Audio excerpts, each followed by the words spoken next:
The Torah holds the secret of spiritual discernment. A true prophet never contradicts divine truth. It neither seduces with empty signs, nor with dazzling promises that lead one astray from the straight path. In the face of a miraculous sign, consistency with the law is the only proof of truth. Today you will learn to distinguish between true and false prophets.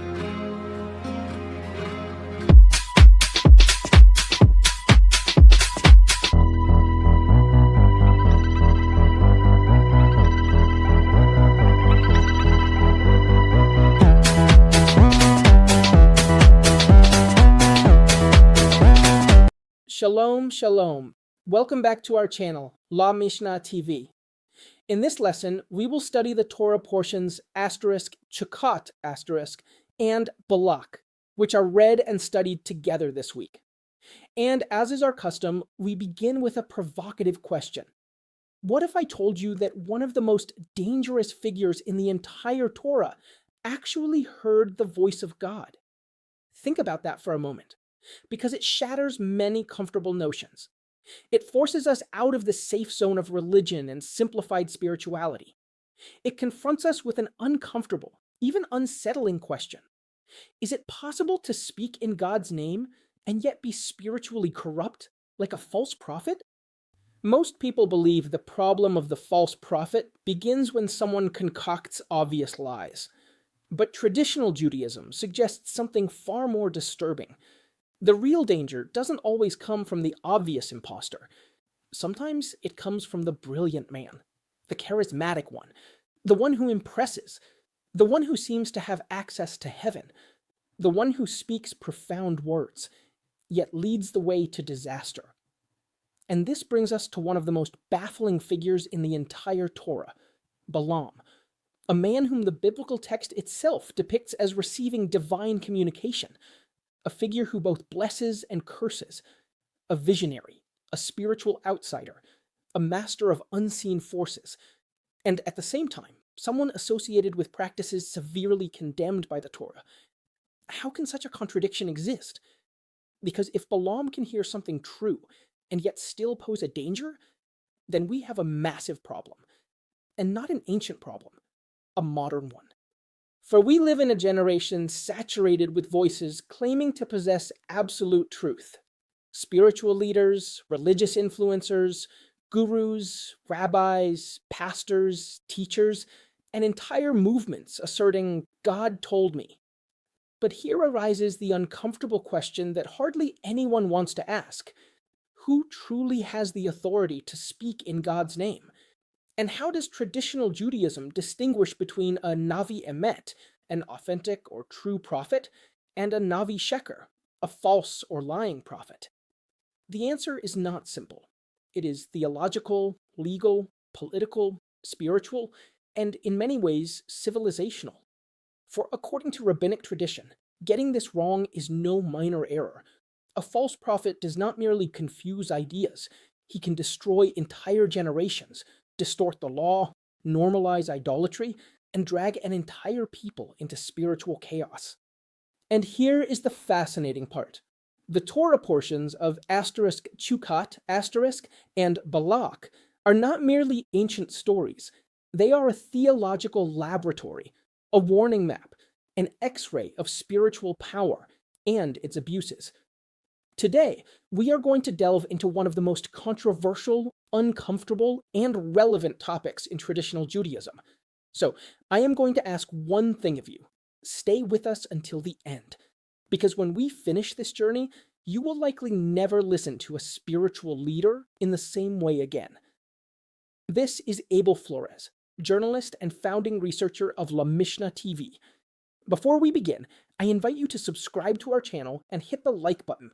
Also, don't forget to visit our website, lamishna.com, where you will find more content on these topics, as well as our free course covering the entire Mishnah in your language. Before discussing the false prophet, we must pause and ask a fundamental question. What is a prophet, really, according to Judaism? For this is where the confusion often begins. In the popular imagination, a prophet is a mysterious, emotional figure, almost a spiritual soothsayer, who has strange visions and foretells the future. Yet traditional Judaism presents something far more sophisticated and far more demanding. Prophecy, known in Hebrew as asterisk nevuah, is neither an intense emotion, nor a religious intuition, nor a subjective feeling that I believe God spoke to me. No, Jewish tradition understands prophecy as an objective form of divine communication, and this completely changes the rules of the game. Maimonides, or Rambam, one of the great intellectual giants of medieval Judaism, defines prophecy as asterisk shefa eloki, a divine influx or emanation that descends upon the intellect and imagination of an extraordinarily prepared individual. Take note of that word, prepared. For in Judaism, no one simply proclaims themselves a prophet out of emotion or charisma. A prophet is not merely a spiritual person. Being inspiring, eloquent, or charismatic is not enough. One must possess exceptional qualities: moral integrity, self-mastery, intellectual depth, spiritual discipline, and extraordinary ethical refinement. In other words, prophecy does not arise from inner chaos. Or, to put it with a touch of rabbinic irony, having a large following does not make someone a spokesperson for heaven. And this will be crucial to our investigation of the asterisk Navi Sheker, the false prophet. For we must first learn to recognize the authentic voice before we can identify the counterfeit. Now, if prophecy is real, and Judaism affirms that it is, then an inevitable question arises: who can receive it? For here, the Torah and rabbinic tradition shatter another popular notion. Not just anyone can wake up one day, have an intense experience, open a social media account, and declare, "God spoke to me." According to Rambam, Maimonides, in Yesodei HaTorah, the Foundations of the Torah, chapter 7, a true prophet must meet extraordinary requirements. And these are not minor details. They are nearly impossible standards. The first is intellectual superiority. Listen closely to this. A prophet cannot be ignorant. Prophecy, in Maimonides' view, demands rational perfection, a mind that is trained, disciplined, and capable of grasping profound realities. For God does not entrust a prophetic mission to a chaotic mind. The second requirement is moral elevation. The prophet must be self-governed, mastering impulses, passions, and bodily desires, not living enslaved by ego, pleasure, or ambition. In other words, someone incapable of governing themselves can hardly claim to guide others spiritually. Third, psychological stability. And this is deeply revolutionary. Classical Judaism does not romanticize emotional instability as a sign of spirituality. The prophet does not live dominated by emotional outbursts, paranoia, or extreme impulsiveness. The mind must be ordered to receive something of the divine order. Fourth, spiritual preparation. Prophecy does not happen by accident. It requires seclusion, contemplation, mental purification, and profound inner discipline. The Talmud and the commentators describe states of extraordinary concentration and spiritual refinement. But here is the decisive point. Number 5, the reception must be verifiable. It is not enough to proclaim oneself a prophet. It is not enough to say, "I had a vision." The community had to examine, verify, and put their words to the test. And here we encounter one of the most important principles of all traditional Judaism. Israel does not validate prophets based on charisma, nor on popularity, nor on the number of followers, not even on isolated miracles, and certainly not on subjective experiences. Because the question was never, is it impressive? The question was always, is it true? And believe me, that distinction changes everything when we come to the subject of the asterisk Navi Sheker, the false prophet. Now we come to one of the most delicate and fascinating questions of this entire study. How does Judaism verify that someone is truly a prophet? Because anyone can claim to have a spiritual experience. Anyone can speak with conviction. Anyone can sound profound. But traditional Judaism, and this is extraordinarily modern, never left something so dangerous to the realm of emotions. The Torah establishes a surprisingly sophisticated legal mechanism for verification, and it appears in Devarim, Deuteronomy, chapter 18, verses 21 to 22. The biblical question is direct, almost legalistic. How shall we know if a word was not spoken by Hashem? In other words, how do we avoid being deceived? The Torah answers by establishing two fundamental criteria. First, the prophet must speak in the name of Hashem, not in the name of other gods, not of alternative forces, not of spiritual systems that lead to idolatry or theological deviation. The true prophet does not compete with the revelation at Sinai. He confirms it.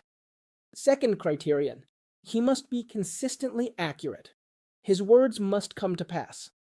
But here, a fascinating technical detail arises, one that rabbinic tradition elaborates upon with great precision.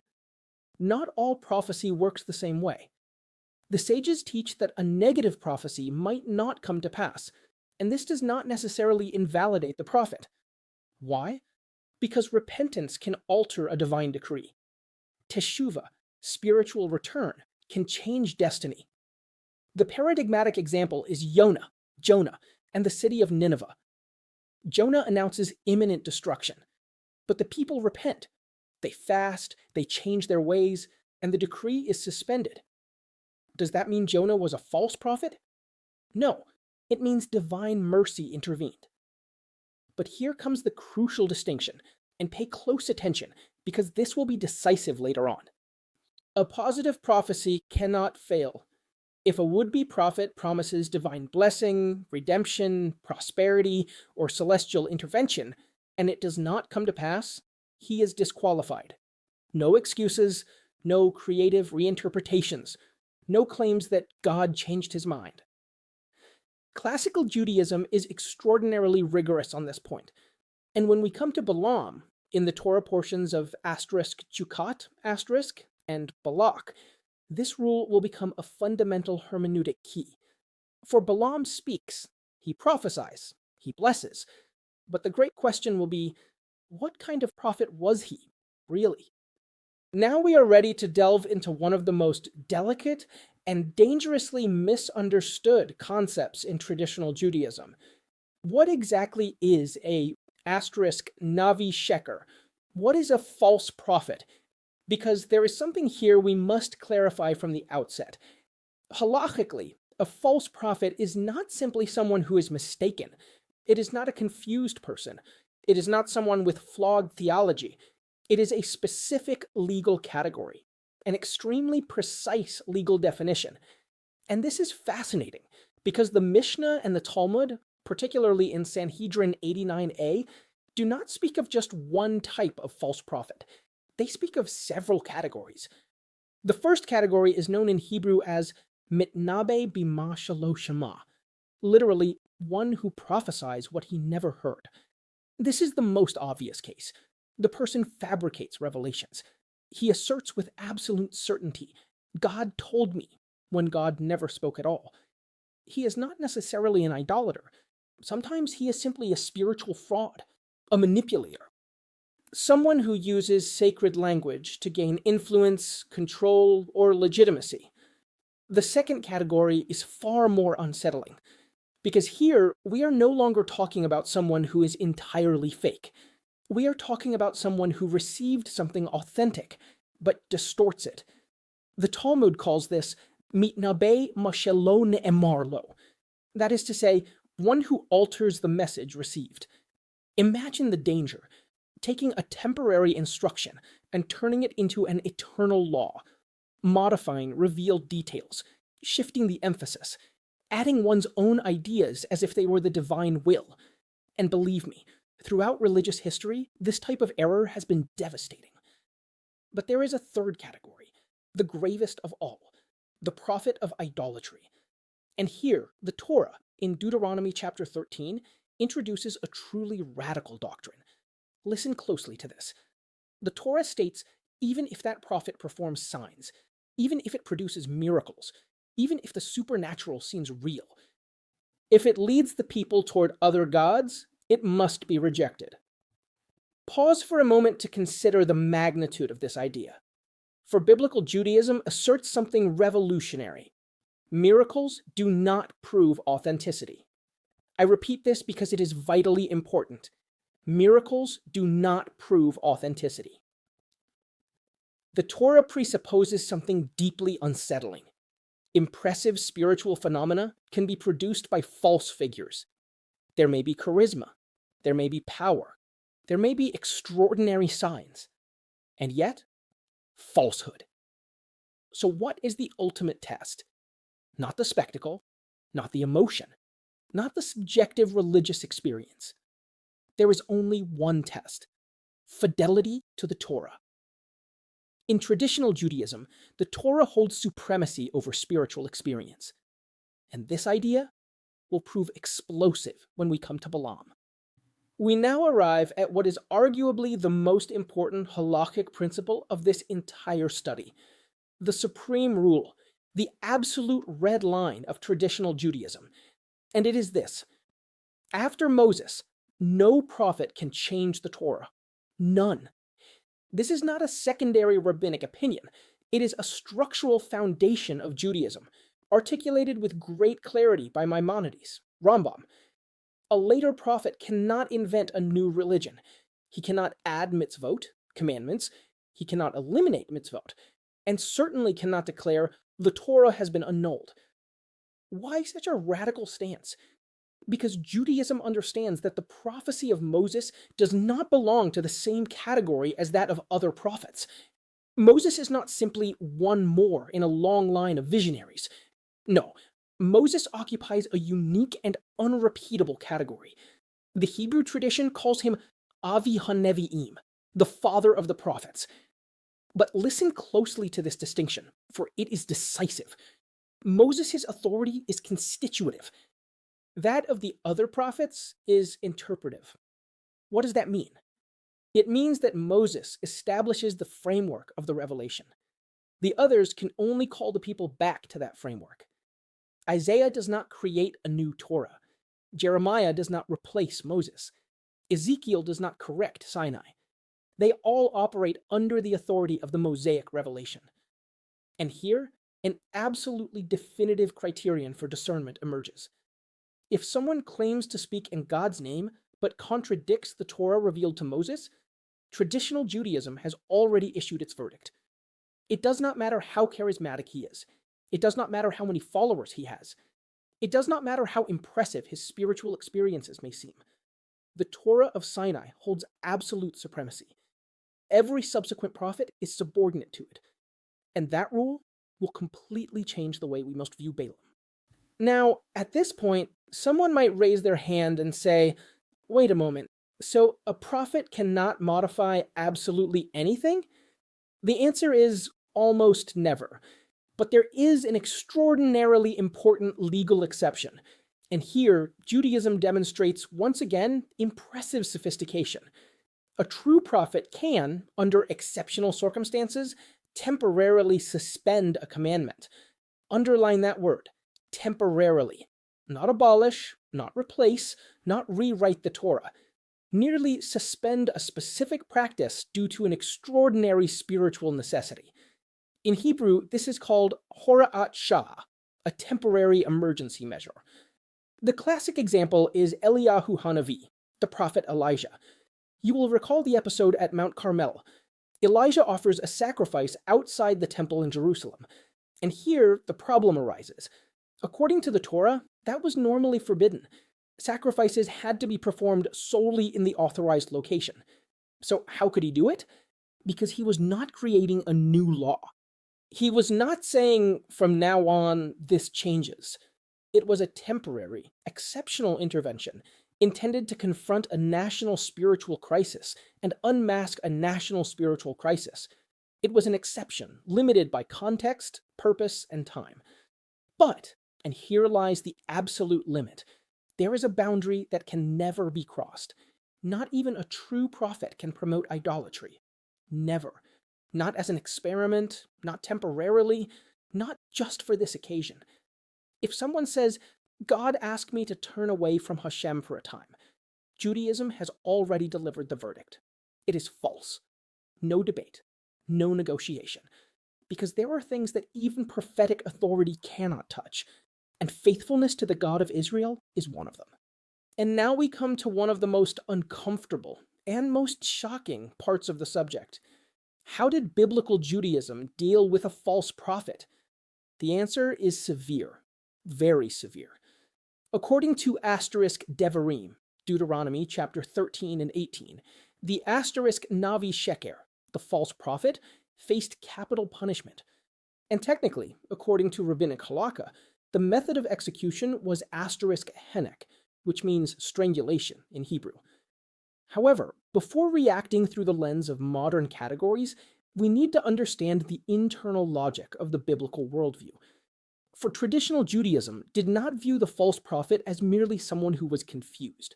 It was not an intellectual error. It was not simply a mistaken religious opinion. It was something far more dangerous. The false prophet hijacks the voice of God. Think of it this way. When a person says, "Thus spoke Hashem," they are claiming the highest authority imaginable. They do not speak as a teacher. They do not speak as a commentator. They speak as a spokesperson for the Creator. And if that claim is false, the damage is immense, because we are no longer dealing with an ordinary lie. We are facing what might be called a metaphysical fraud, a usurpation of divine authority. The false prophet manipulates consciences, redefines truth, misleads the people, and can drive an entire nation toward idolatry, moral corruption, or spiritual destruction. In the biblical view, this is not a private offense. It is an assault on the very covenant between Israel and Hashem. That is why the legal response was so extreme, not out of cruelty, but because, from the perspective of the Torah, allowing a false divine voice meant risking the spiritual collapse of the entire community. And here we begin to understand something unsettling. Judaism took spiritual truth so seriously that it established radical mechanisms to protect it. And now we arrive at the heart of the matter, at the figure who turns the parashiot of Balak and Chukkat into one of the most baffling theological laboratories in the entire Torah, Balaam. And here we must ask the uncomfortable question, the question the sages debated for centuries. Was Balaam a false prophet? The rabbinic answer, and brace yourselves, because simple answers vanish here, is not so straightforward. For the biblical text presents him in a deeply paradoxical way. Balaam does not fit neatly into any single category. On one hand, he does things that seem characteristic of a genuine prophet. He speaks with God. He receives revelations. He prophesies with remarkable precision. He blesses Israel instead of cursing them. And not only that, he foretells future events with an almost messianic dimension. Some of his words would eventually become part of the Jewish liturgy, a fact that should, in itself, make us somewhat uncomfortable. Yet, at the same time, the other side of Balaam emerges, the dark side. He practices divination. He accepts payment to curse. He attempts to manipulate the divine will. And according to rabbinic tradition and the subsequent narrative, he plays an indirect role in one of Israel's gravest spiritual tragedies, the seduction into sexual idolatry at Baal Peor. So, what are we to make of this man? For if he were entirely a fraud, the problem would be simple. But he isn't. And if he were entirely holy, that doesn't fit either. Balaam seems to inhabit a dangerously ambiguous gray area, a man with genuine access to the divine, yet morally corrupt. And here arises one of the most unsettling questions of this entire lesson. Is it possible to receive truth and yet live in falsehood? Because if the answer is yes, then Balaam is not merely an ancient figure. He is an uncomfortable mirror for any generation. And now we arrive at one of the most uncomfortable and fascinating questions in the entire parasha of Balak. Was Balaam truly a prophet?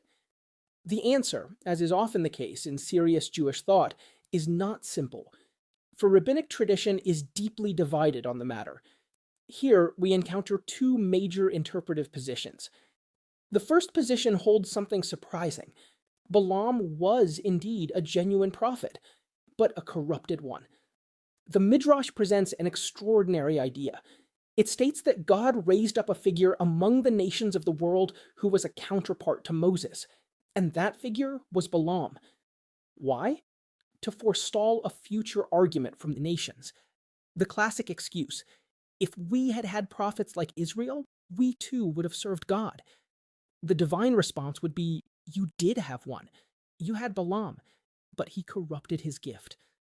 Now, pause for a moment to consider the radical nature of this idea, for it introduces a deeply unsettling principle.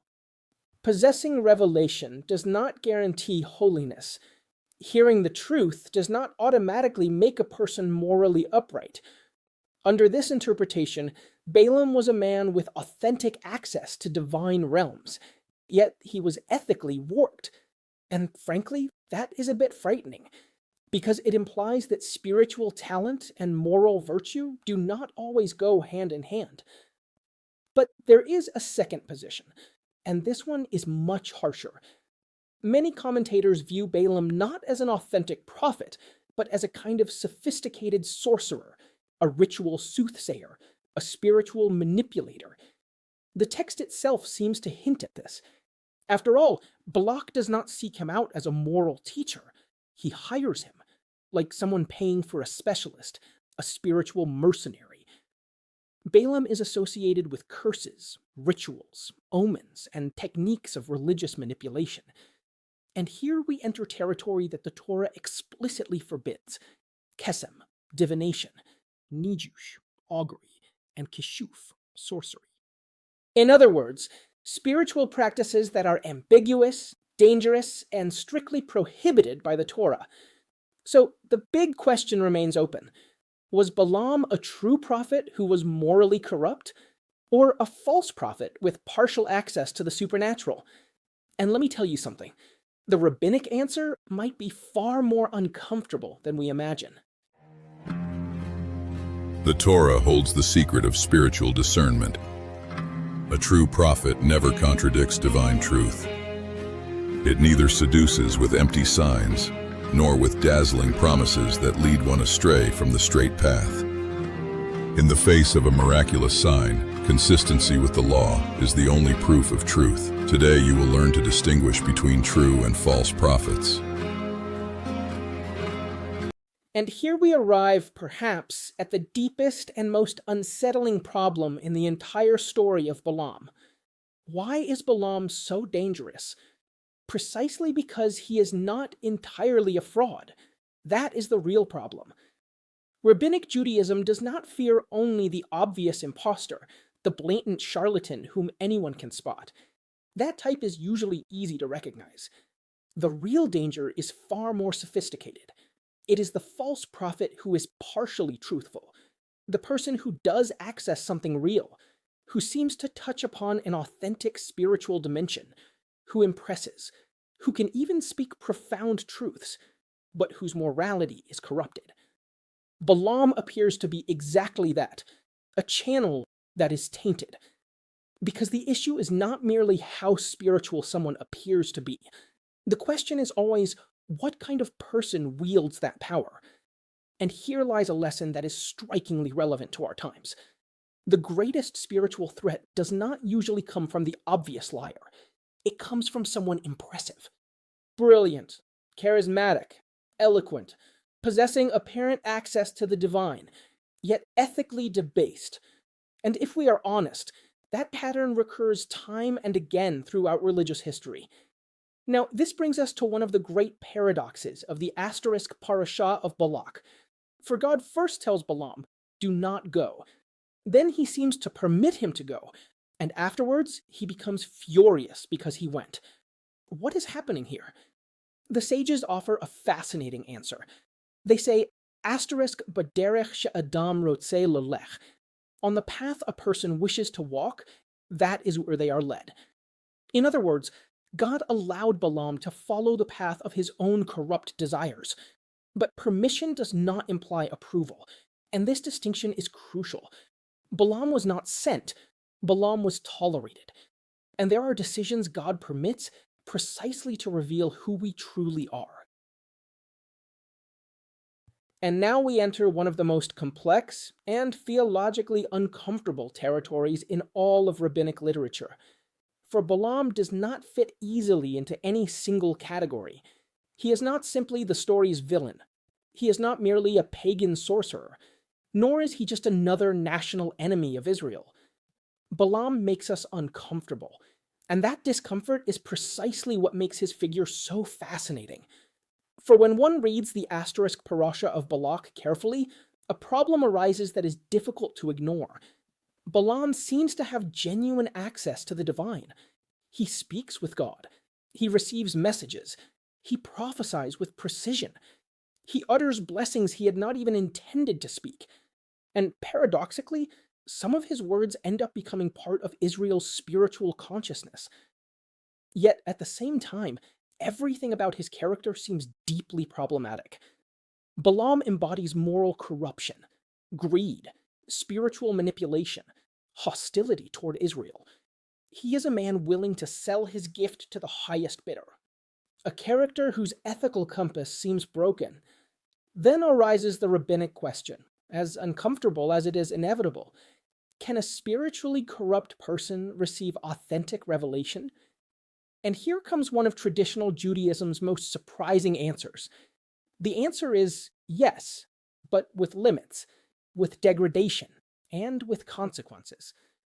This idea is deeply unsettling, for it shatters a very popular fantasy, the belief that anyone who speaks of spiritually lofty matters necessarily lives a holy life.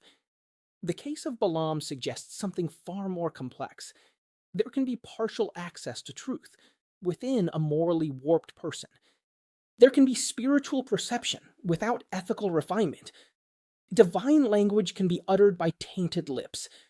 And that is precisely what makes Balaam a liminal figure, a man standing between two worlds, a Gentile prophet, a sophisticated sorcerer, a sort of anti-Moses. Perhaps a little of everything. But above all, Balaam becomes Judaism's great case study of a dangerously real phenomenon, authentic prophecy that is morally tainted. And perhaps that is why his story remains so relevant, because it compels us to ask a deeply uncomfortable question. Should we admire a person's spiritual gift if their character is corrupt? Now, a huge textual problem arises here, one of those details that unsettles any overly simplistic reading of the Torah. Because, let's be honest, the biblical text seems to insist on something hard to deny. Balaam does seem to speak with God, and that complicates everything. In Bamidbar, Numbers, chapters 22 through 24, the account is extraordinarily explicit. God appears to him, he speaks to him directly, he limits his actions, he forbids him from doing certain things. The text even states something surprising. Hashem puts words into his mouth. In other words, Balaam does not appear to be improvising a spiritual charade.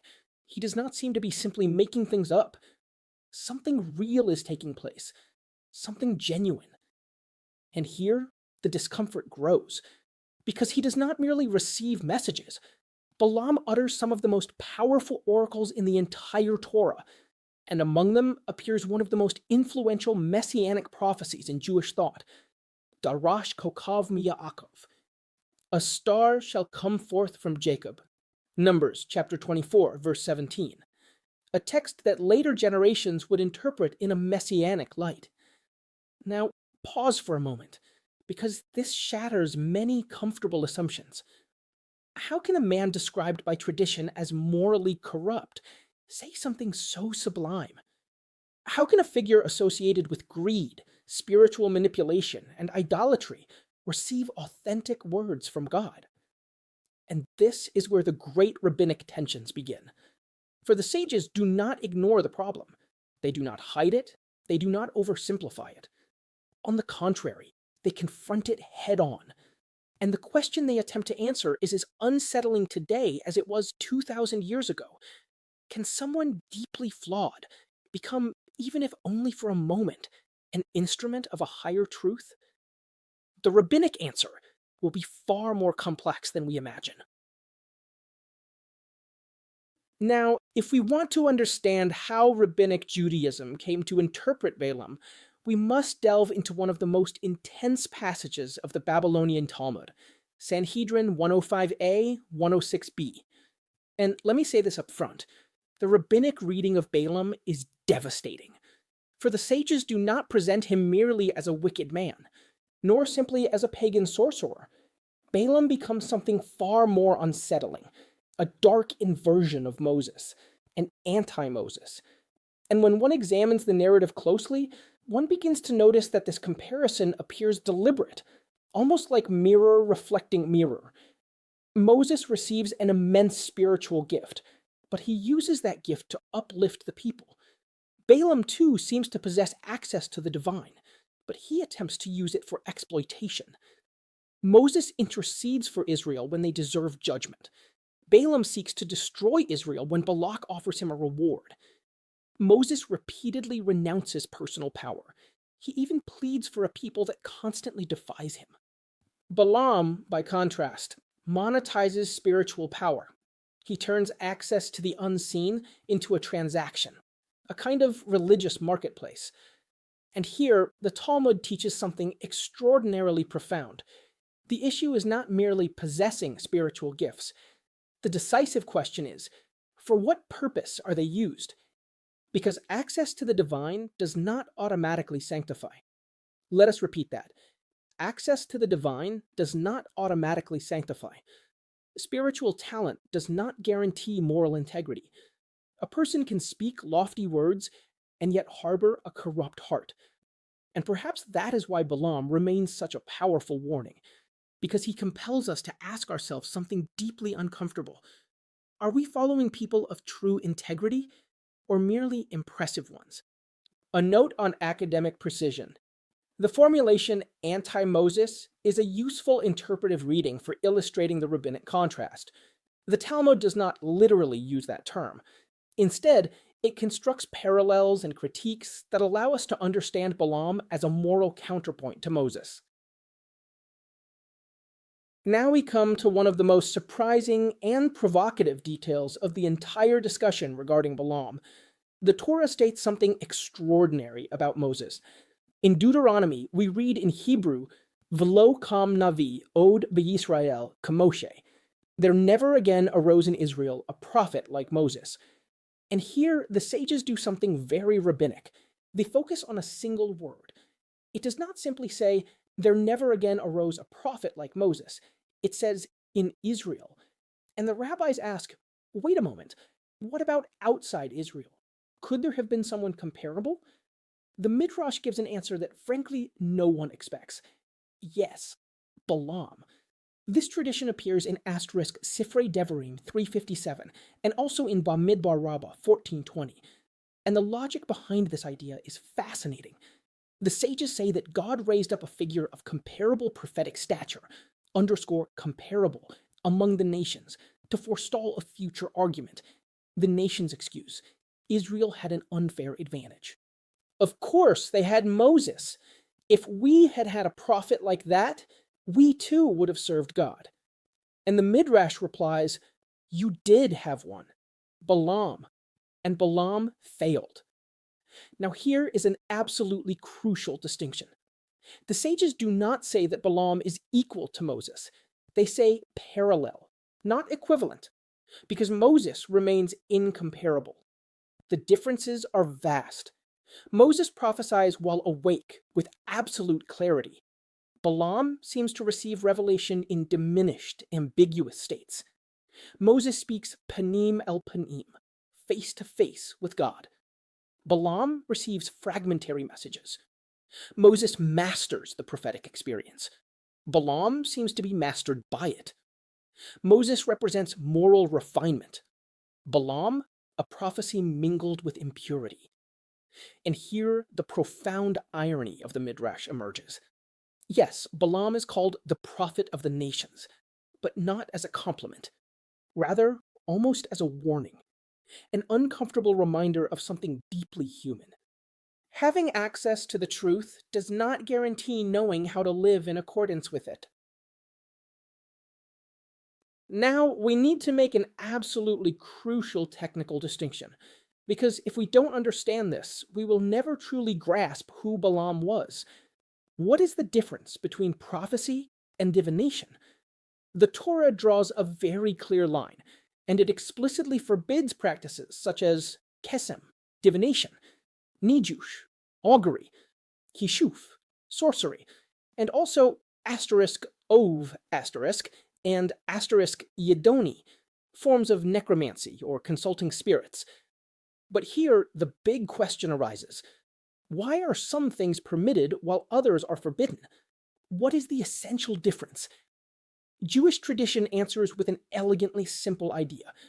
The prophet awaits the divine will. The sorcerer attempts to manipulate it. Let's repeat that. The prophet listens. The sorcerer operates. The prophet submits. The sorcerer attempts to control. And this is where Balaam becomes extraordinarily problematic, because when we examine the text closely, Balaam does not appear to be someone simply open to receiving a message from God. He seems obsessed with detecting something specific, a vulnerable point, the exact moment of divine wrath. The sages describe Balaam attempting to identify the precise moment of heavenly judgment in order to weaponize it against Israel. And that completely changes the character's profile, because we are no longer talking merely about someone who listens. We are talking about someone who calculates, who operates upon the sacred, who attempts to turn the spiritual world into a technology of power. That is why rabbinic language goes so far as to portray him almost as a kind of spiritual energy technician, a ritual operator, not a humble servant of the divine will. And perhaps therein lies the great difference. The prophet asks, what does God want? The spiritual manipulator asks, how can I use this to my advantage? And here, the Talmud introduces one of the strangest and most cinematic ideas about Balaam, a truly extraordinary claim. In Sanhedrin 105a, the sages state that Balaam possessed a unique kind of knowledge. He knew how to identify something called Rega Apo Shel Hakadosh Baruch Hu, the instant of divine anger. According to rabbinic tradition, there exists a microscopic, almost infinitesimal moment when divine judgment manifests, a fleeting instant, a sort of cosmic window of severity. And what did Balaam intend to do with this? To curse Israel at that exact moment. Not before, not after. Right then and there. Like a spiritual archer waiting for the precise second to shoot. Now, pause to consider how unsettling this image is, for it reveals how the rabbis truly perceive Balaam, not as a saint, not as a refined prophet, but as a sophisticated spiritual operator, almost a specialist in metaphysical vulnerabilities. A man obsessed not with serving the divine will, but with learning to exploit its mechanisms. And here, Balaam begins to resemble less the classic biblical prophet and more those figures of the ancient world associated with esoteric techniques, ritual magic, ancient astrology, cosmic calculations, the manipulation of invisible forces. In short, someone who treats the spiritual realm almost like a precision science. Yet this is where the story's extraordinary irony emerges. Balaam knows the supposed moment of judgment, but he fails to foresee something far greater, that divine mercy will ultimately completely dismantle his strategy. A note of clarification. The Talmud presents this idea as an agodic and theological teaching, not as a scientific description of the cosmos. The rabbinic emphasis lies in illustrating Balaam's moral intent and the contrast between spiritual manipulation and service to God. And now, the sages do something fascinating. They stop analyzing Balaam's words and begin to analyze his character, his inner makeup. For, according to rabbinic Judaism, a spiritual problem is never merely doctrinal. It is also moral. In the Mishnah, specifically in Pirkei Avot 5:19, Balaam is described through three deeply symbolic traits: not as a simple psychological profile, but rather as a kind of moral anthropology of the corrupt leader. The sages speak of ayin ra'ah, an evil eye, ruach gevoha, a haughty spirit, and nefesh rechava, an expansive soul, or more precisely, a boundless desire. And here we must understand something important. They are not describing superficial flaws. They are constructing the profile of false spiritual leadership. First trait, the evil eye. It is not simply malice. It is an inability to rejoice in the good fortune of others. Spiritual envy. Balaam cannot bear the blessing upon Israel. He sees the good and wants to reverse it. Second, an arrogant spirit.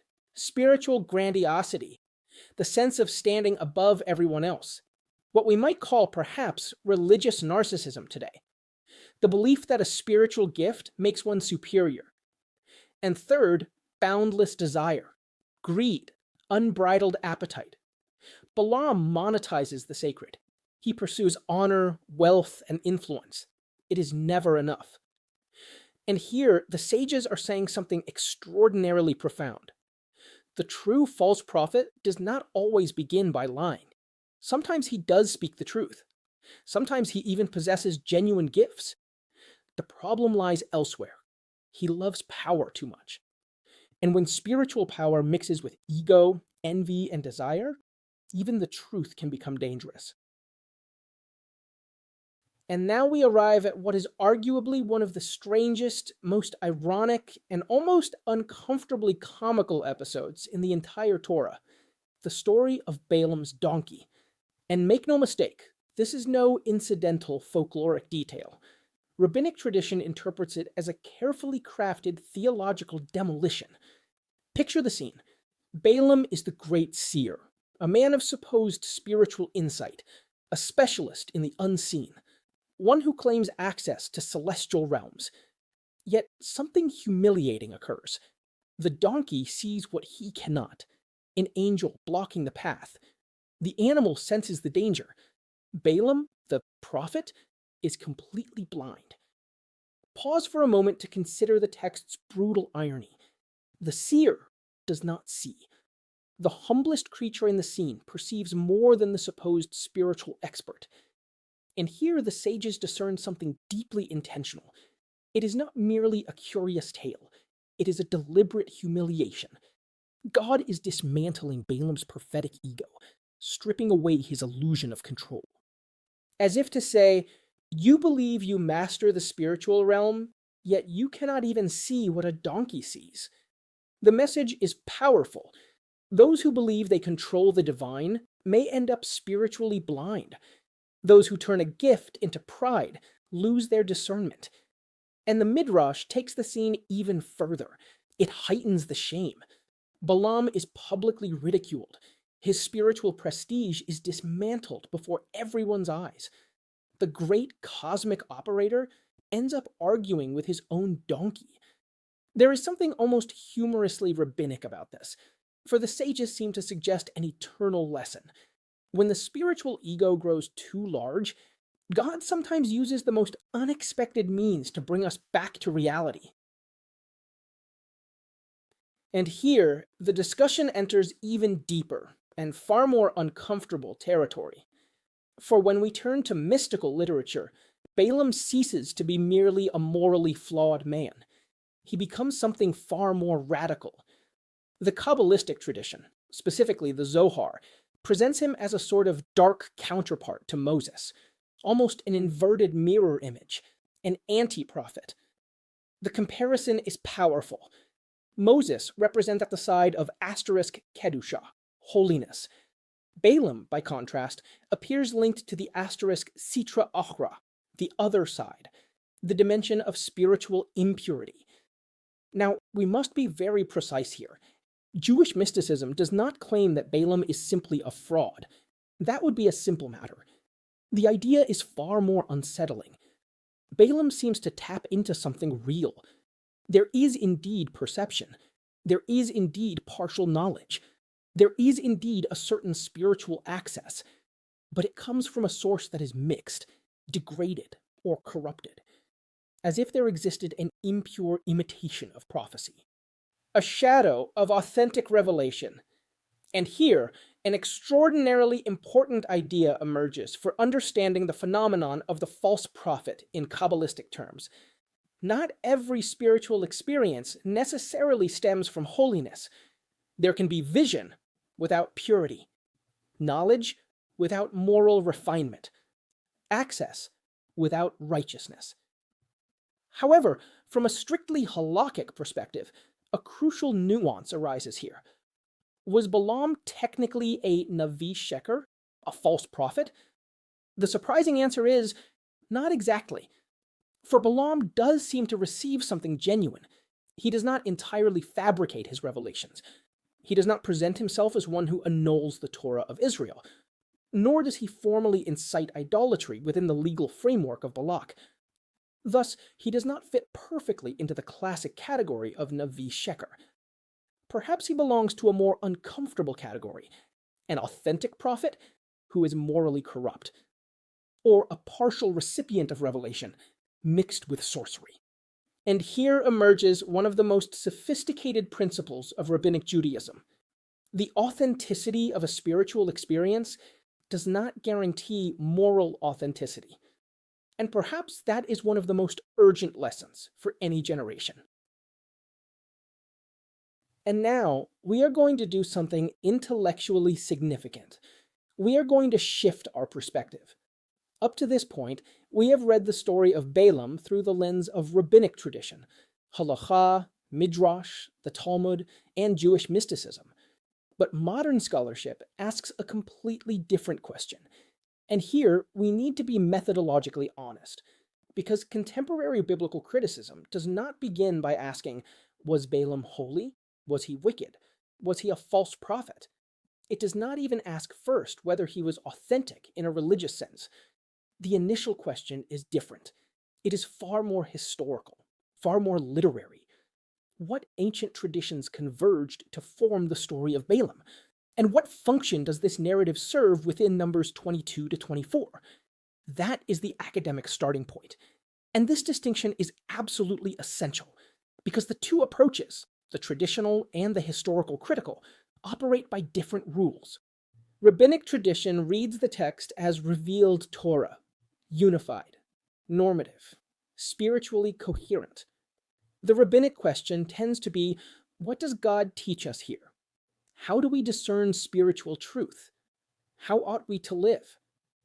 Modern scholarship, by contrast, tends to read the text as ancient literature, composed, edited, transmitted over centuries, embedded in specific political, linguistic, and archaeological contexts.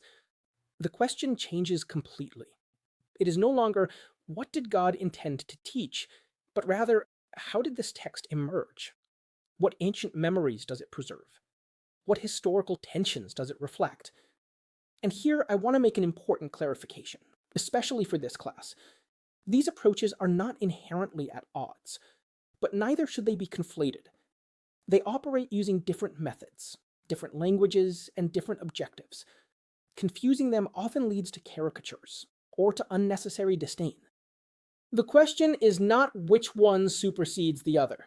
The more mature question is, what can each lens teach us about the mystery of Balaam? The Torah holds the secret of spiritual discernment.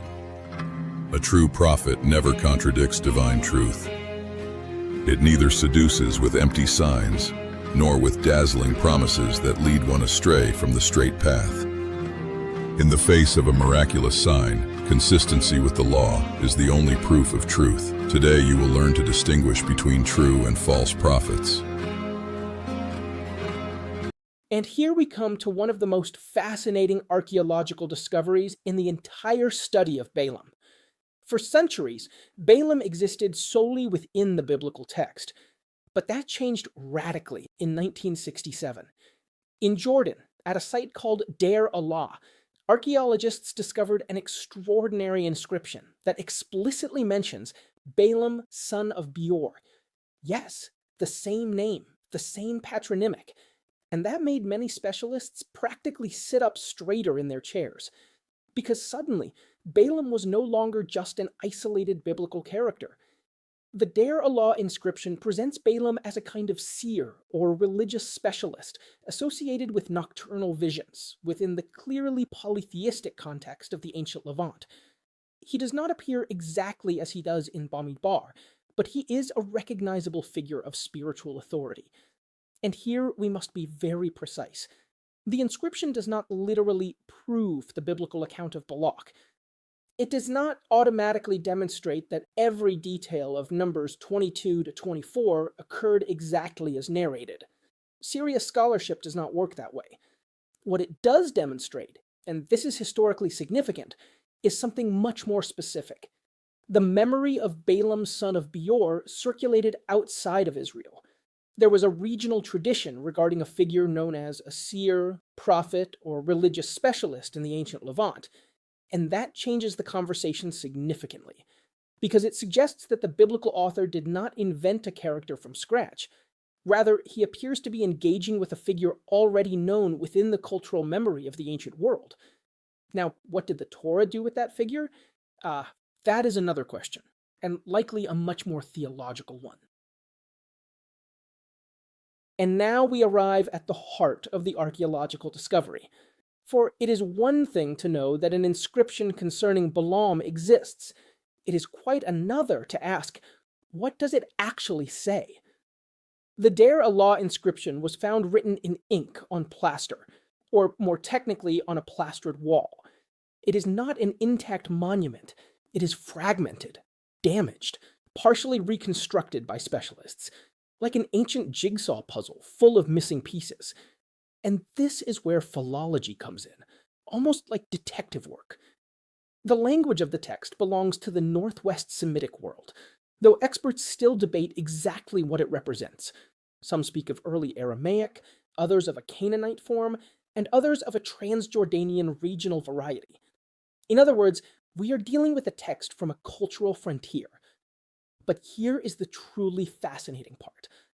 According to the most widely accepted scholarly reconstructions, the text begins with a phrase very close to this. Book of Balaam, son of Beor, seer of the gods. Pause on those words. Seer of the gods. Not of the God of Israel exclusively, not of Yahweh in the biblical sense, but of the gods, plural. The context appears clearly polytheistic. Names of celestial entities appear, such as El, Shaddaian, and other supernatural powers of the ancient Levant. And this opens a massive door for historical analysis. Because in extra-biblical memory, Balaam does not seem to be remembered as an enemy of Israel, nor as a moral villain. Rather, he appears as a visionary specialist, a religious figure known for oracles, dreams, omens, and communication with the unseen world. Something like a regional expert in mediation with the divine. And here a fascinating question arises. Did the Torah take a famous figure from the ancient Levant and reinterpret him theologically? Because if that is what happened, then the story of Balaam is even more sophisticated than we had imagined. And now comes the big question. Is the Balaam of Deir Allah the same Balaam as in the Bible? The prudent academic answer is, they are likely related, but not in a simple way, because there are striking similarities, and equally significant differences. Let's start with the similarities. First, the name. Bilam, or Balaam. Too much of a coincidence to ignore.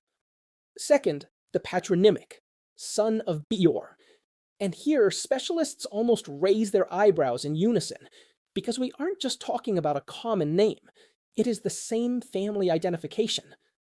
Third, visionary activity.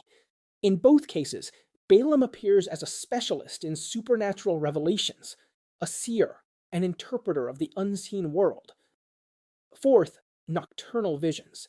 In Numbers, God appears to him at night, and at Deir Allah, we also find scenes linked to nighttime experiences and supernatural messages.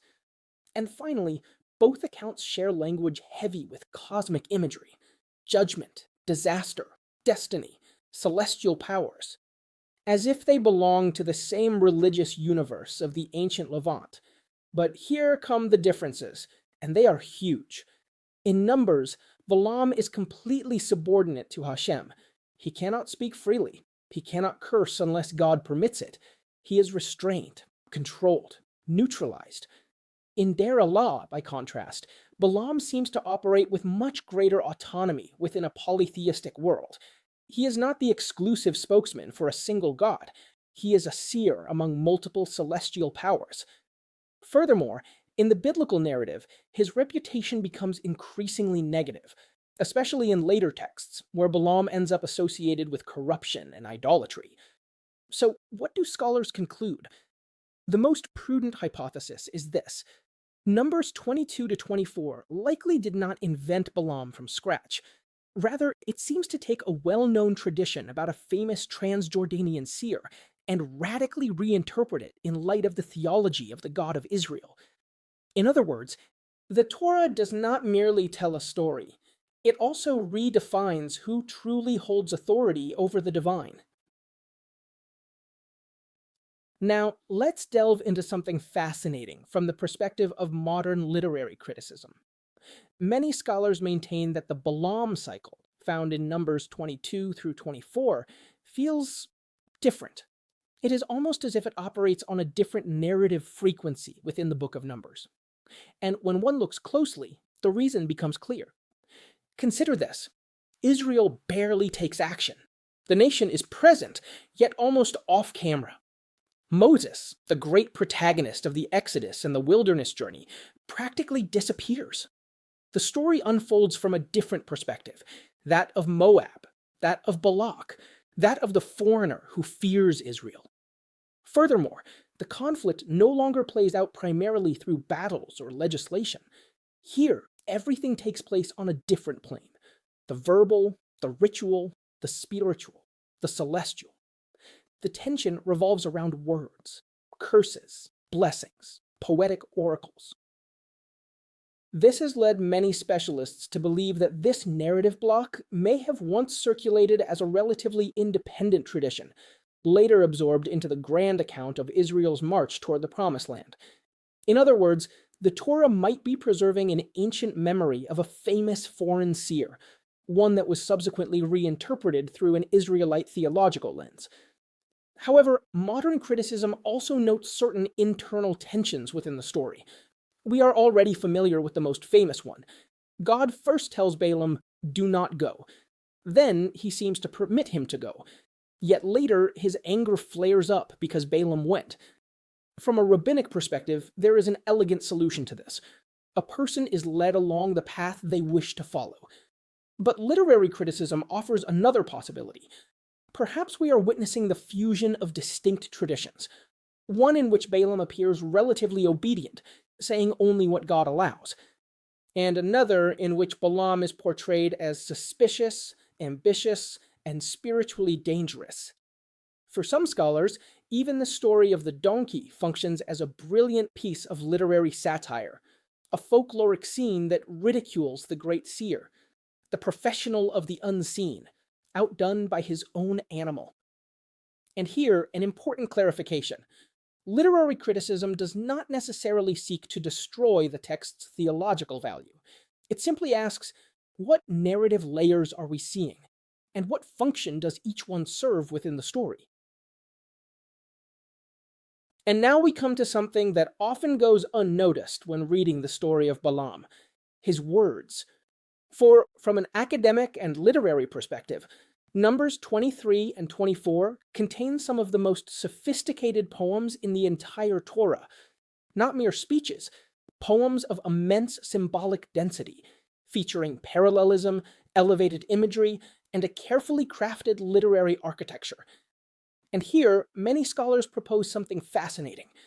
These oracles may preserve very ancient poetic traditions, possibly predating the final form of the narrative account, as if ancient poems were later incorporated into the story of Balak and Balaam. And what themes appear repeatedly? First, Israel as a separate people, a distinct people among the nations.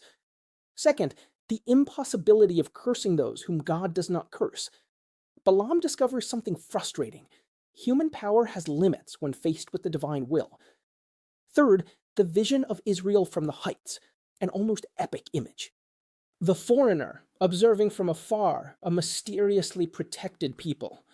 Fourth, Israel's political and military strength.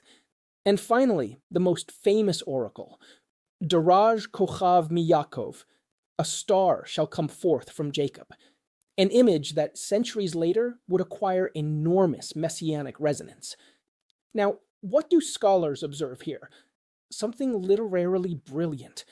The narrative serves a very powerful ideological function. Israel's blessing is legitimized by the mouth of a foreigner. Think about it.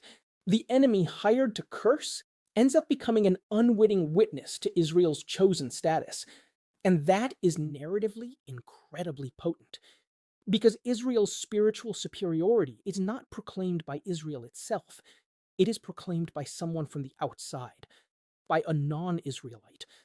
Almost as if the text were saying, even the one who came to destroy ended up confessing what he could not deny. And here, something extraordinarily profound occurs between the Torah portions of *Chukkat* and Balak. Two stories that at first glance seem unrelated, yet actually speak to one another. On one hand, we have the bronze serpent in *Chukkat. On the other, Balaam in Balak. And both present the exact same spiritual danger. In *Chukkat, God commands something surprising. Moses must fashion a bronze serpent to heal the people who have been bitten by venomous snakes. And here, a tremendous tension arises. For the Torah generally forbids images associated with worship. Yet in this instance, the object comes into being through divine command. The serpent is not idolatry. It is obedience. It is a pedagogical instrument. The people look and remember that healing comes from God. But something fascinating happens centuries later. In *Malachim Bet, 2 Kings chapter 18, verse 4, King Hezekiah destroys that very serpent. Why? Because Israel had begun to venerate it. The means became the end. The symbolic became the absolute. What had been a spiritual tool ended up transforming into an object of worship. And here, a powerful principle emerges. Even something originating from a divine command can become idolatrous if it replaces God. Now, look at what happens in Balak. The danger seems inverted. Balaam erects altars. He offers sacrifices. He utters ritual formulas, but not out of obedience. Rather, to try to produce a result, to manipulate the spiritual realm, to force the hand of heaven, as if the sacred could be turned into a technology of control. And this is where *Chukkat* and Balak meet. For both portions ask the same question. When does the sacred cease to be obedience and become manipulation? When does a symbol stop pointing to God and begin to replace him? When does a spiritual practice cease to transform the heart and become a tool of power? Perhaps that is one of the deepest keys to *Chukkat Balak, the difference between serving the sacred and trying to use it. Now, let us view the story from another perspective, not merely a theological one, not merely a spiritual one, but a political one.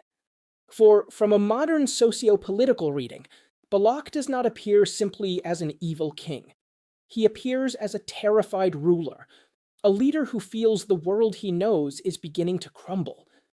And here is a fascinating detail.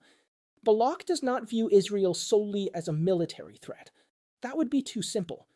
Israel represents something more unsettling, a growing demographic force, a powerful symbolic presence, a community with its own spiritual identity, a people difficult to control.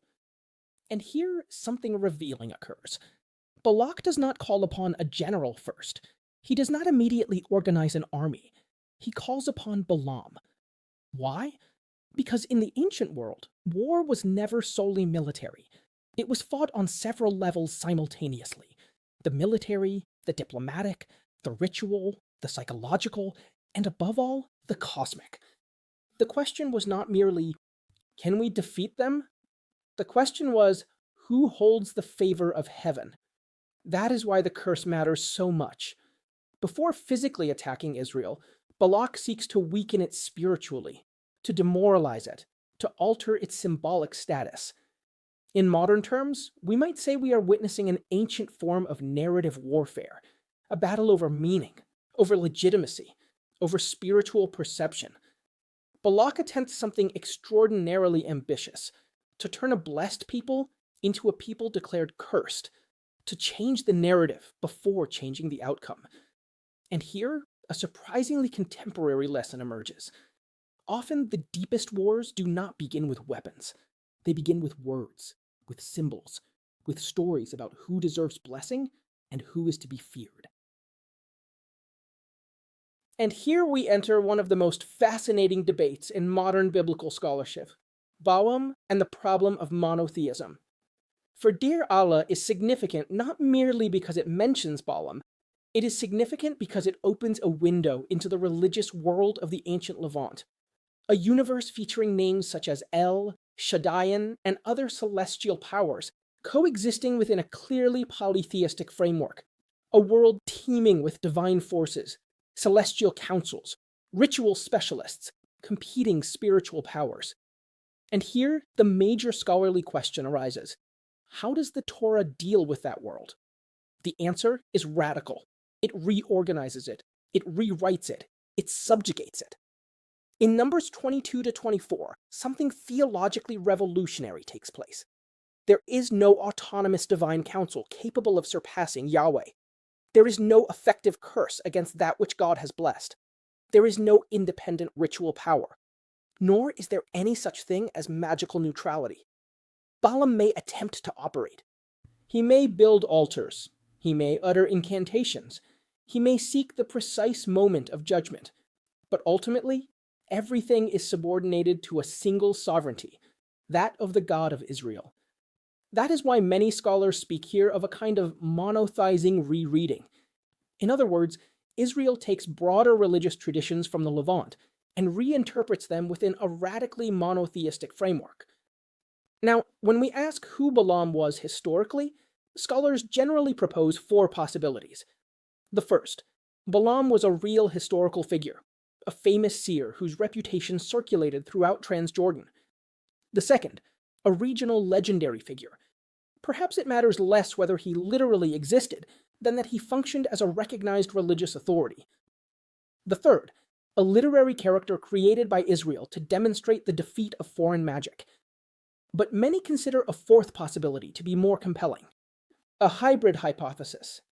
Balaam was likely a figure known outside of Israel, one later absorbed into the biblical tradition and reinterpreted theologically. And here we encounter something deeply important to our topic of the false prophet. Scholars remind us that the Bible emerged in a world rife with spiritual competition. Seers, dreamers, diviners, astrologers, necromancers, ritual specialists. The Bible does not always deny that such figures possessed prestige or influence. What it does is impose a radical criterion. No spiritual charisma can supersede loyalty to Hashem and the Torah. And later, Halakha would transform that principle into a comprehensive legal system. And after this entire journey, we arrive at a conclusion that is as uncomfortable as it is necessary. Modern scholarship does not typically reduce Balaam to the simple category of a false prophet in the halakhic sense. It views him differently, as a complex figure of the ancient Levant, a seer, a ritual specialist, a wielder of blessings and curses, a religious figure whose fame seems to have transcended the borders of Israel. And here, Deir Allah changes the conversation, for it shows us that Balaam, son of Beor, did not exist solely within the biblical imagination. His memory circulated outside of Israel as well, as a visionary associated with dreams, nocturnal visions, and a deeply pluralistic religious universe. But here, the Torah does something extraordinary. It does not completely deny that figure. It reinterprets him. It subdues him.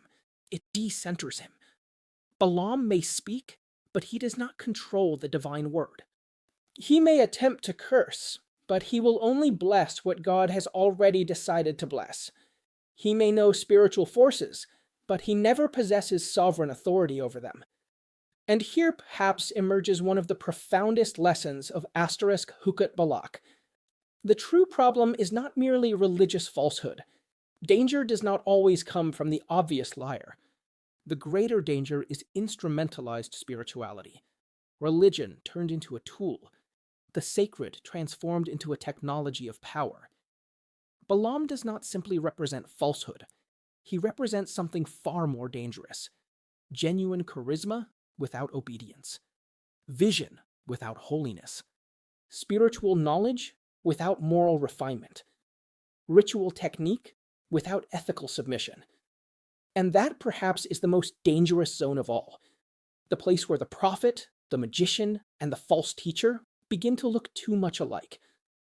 That is why the final question of this class is not merely who was Balaam. The truly important question is another. How do we discern today between authentic spiritual authority and religious power masquerading as truth? Because 2,000 years later, the challenge remains exactly the same.